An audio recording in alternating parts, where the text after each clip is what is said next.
Assalamualaikum warahmatullahi wabarakatuh.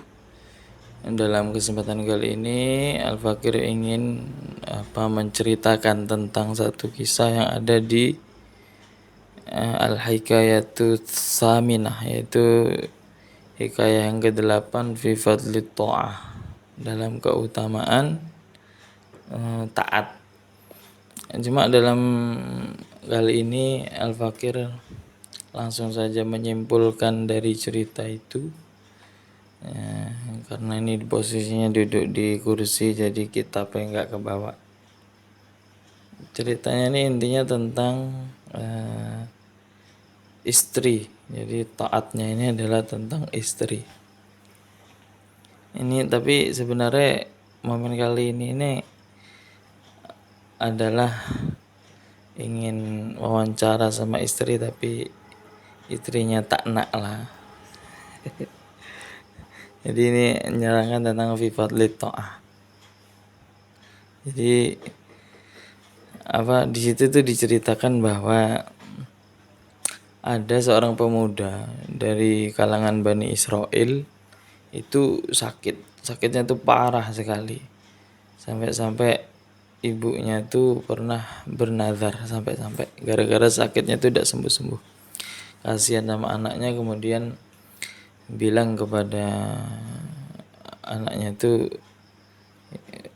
dengan ungkapan nazar, yaitu kalau misalnya anak saya tuh sembuh, maka saya akan keluar dari dunia ini 7 hari.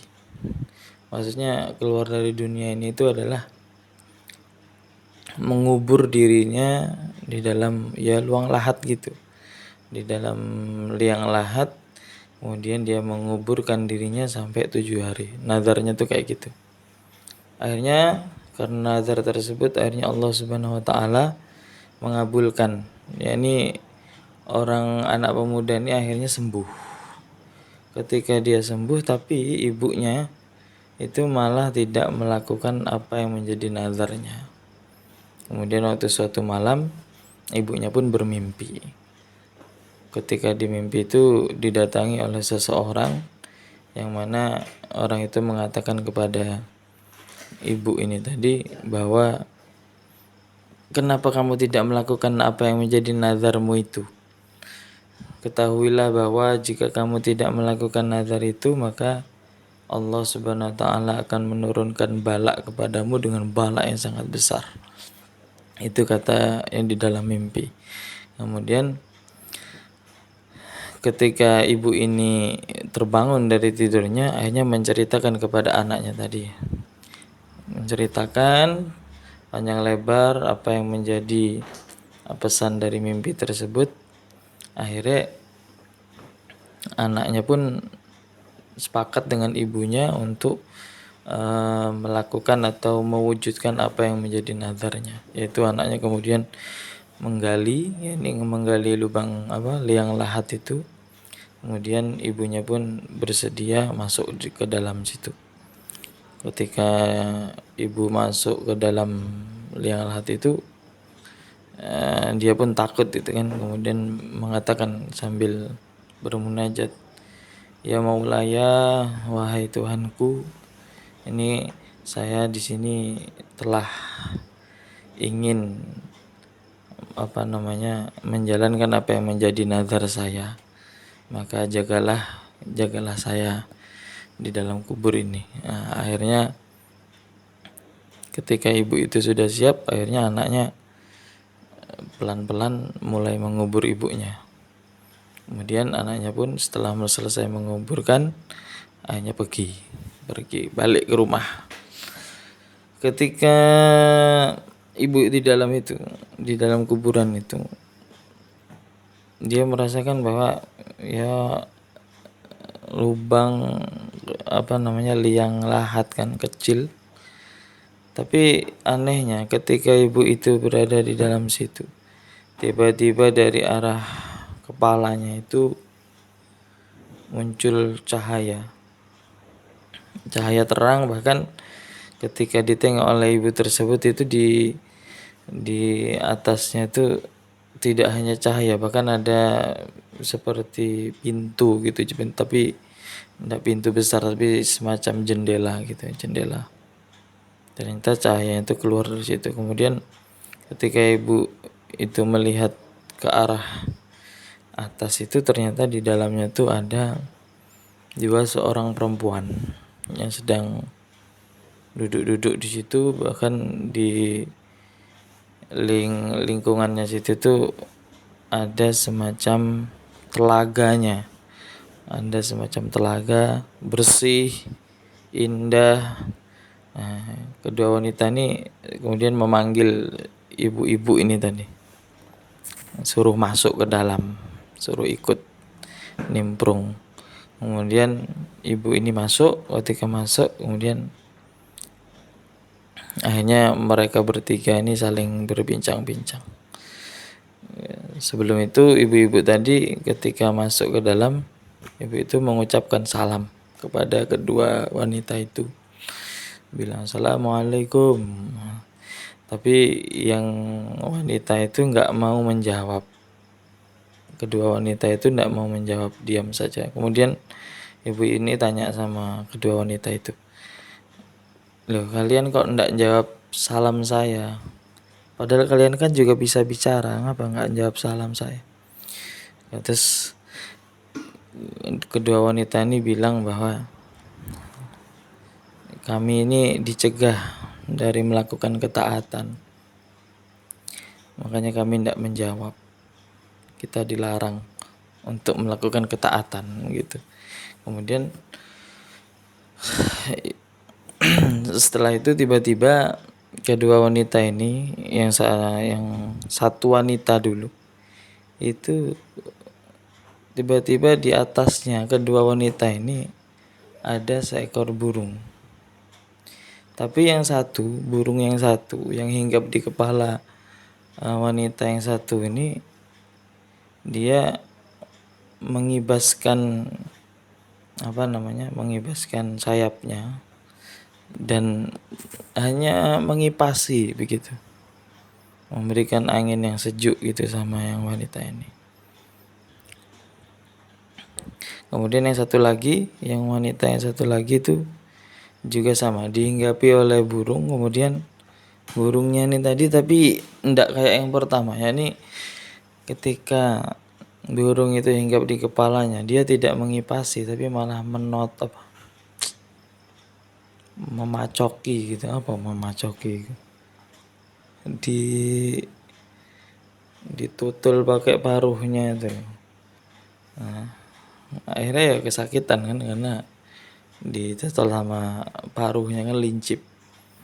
Nah, akhirnya apa? Ibu ini heran, hanya tanya, loh, kalian ini kenapa kok yang satu kok mempunyai keistimewaan enak dikipasi sama burung, yang satu lagi kok malah dipatoki sama paruh burung, itu gimana ceritanya? Kemudian ibu ini tanya sama yang satu tadi, yang dikipasi sama burung tadi. Katanya kemudian wanita itu jawab, iya, dulu saya semasa hidup itu saya orangnya adalah orang yang sangat taat, mutiatun, orang yang taat. Saya itu mempunyai suami, jadi apa yang dikehendaki suami itu saya taati. Kemudian apa akhirnya? Kata yang wanita ini bilang, dan ketika saya meninggal dunia, suami saya ridho kepada saya. Jadi makanya saya mendapatkan keistimewaan semacam ini.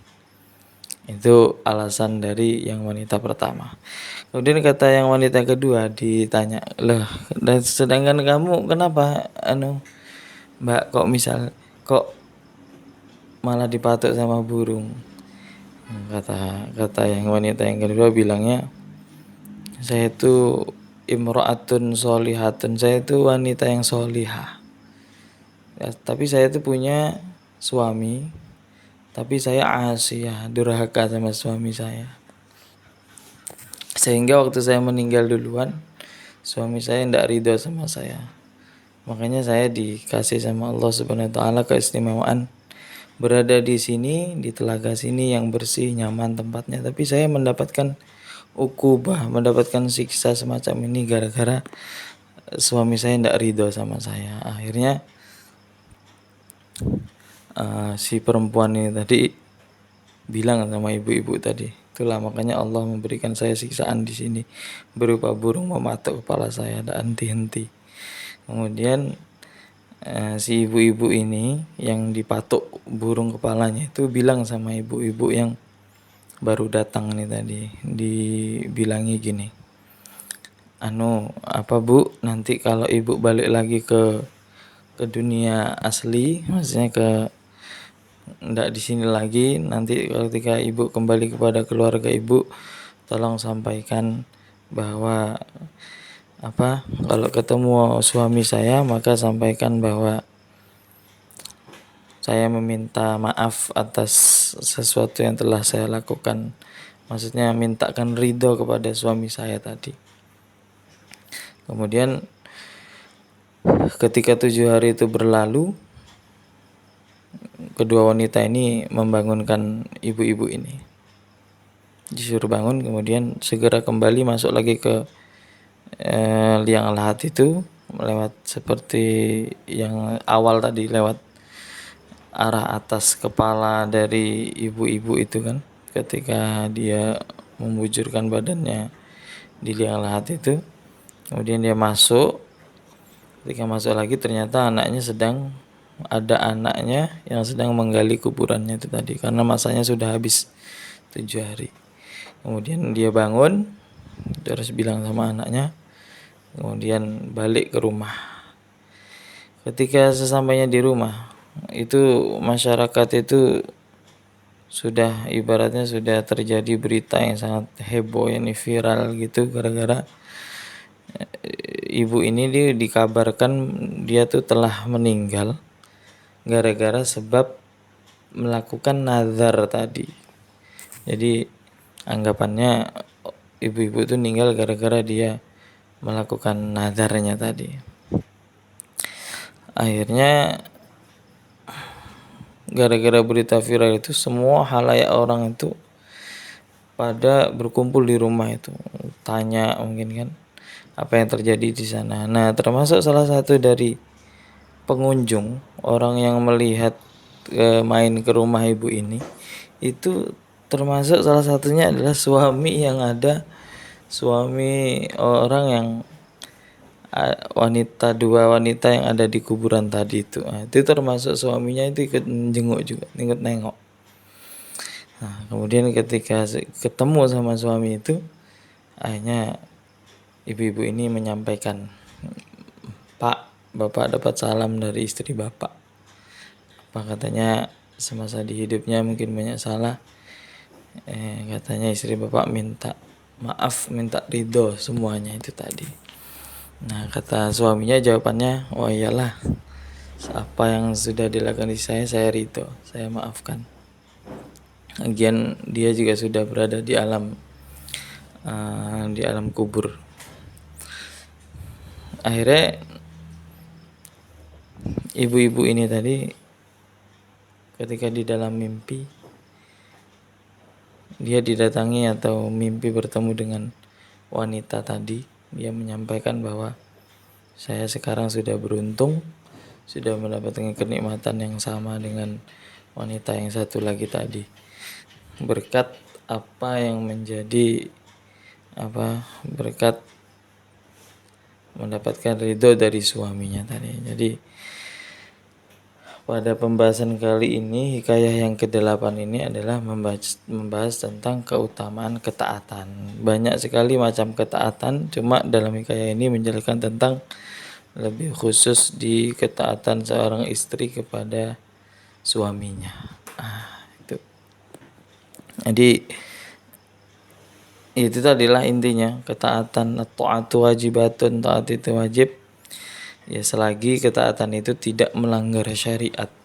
Kalau melanggar syariat ya maka tidak ada ketaatan untuk dipatuhi. Mungkin dalam kesempatan kali ini itu yang bisa disampaikan. Ini sebenarnya ceritanya agak ngeri-ngeri sedap, soalnya di pinggirnya ada My Bojo. Ikut mendengarkan guys. Cuma lagi lipat-lipat ini. I love you yang. Cuma lagi nggak pakai apa namanya hijab, jadinya nggak kerepos. Ya mungkin cukup sekian dari kami. Intinya itu tadi, pembelajarannya adalah jika status Anda sebagai istri, maka lakukanlah apa yang menjadi perintahnya, walaupun ya perintah itu nggak sesuai dengan kehendak kalian semua. Yang penting kita dengan melakukan itu, kita dinilai Allah Subhanahu wa taala sebagai seorang istri yang taat kepada suaminya, selagi suami itu tidak memerintahkan untuk melanggar peraturan syariat. Demikian yang dapat kami sampaikan. Astagfirullah min qaulin bila amalin. Assalamualaikum warahmatullahi wabarakatuh.